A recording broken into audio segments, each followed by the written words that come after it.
বিএনপির ভারপ্রাপ্ত চেয়ারম্যান তারেক রহমানের তত্ত্বাবধানে পরিচালিত হয় অনেক মাদ্রাসা ও হাসপাতাল। নিজ উদ্যোগে এগুলোর খরচ বহন করেন তারেক রহমান। অনেক জায়গায় বিএনপির স্থানীয় নেতাকর্মীরাও জানেন না তাদের সেই মাদ্রাসা ও হাসপাতাল চলে তারেক রহমানের তত্ত্বাবধানে।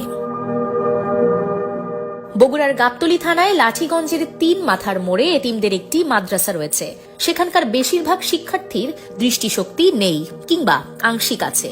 এমনকি এই মাদ্রাসার প্রধান শিক্ষকও অন্ধ।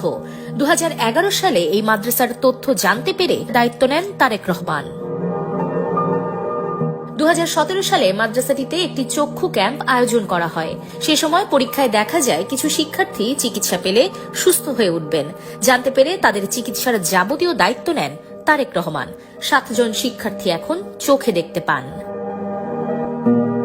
বগুড়ার এই এতিমখানার মতো সারা দেশে আরো ৫টি এতিমখানার দায়িত্ব নিয়েছেন বিএনপির এই ভারপ্রাপ্ত চেয়ারম্যান।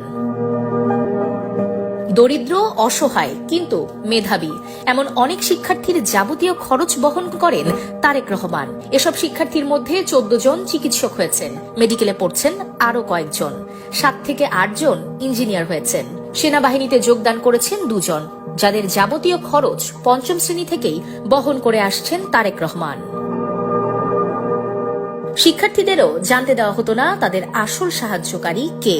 জানলে হয়তো ফ্যাসিস্ট সরকারের রোষানলে পড়তে হতো সেসব শিক্ষার্থীদের। তারেক রহমান নিজেও চাননি এসব প্রকাশ্যে আসুক।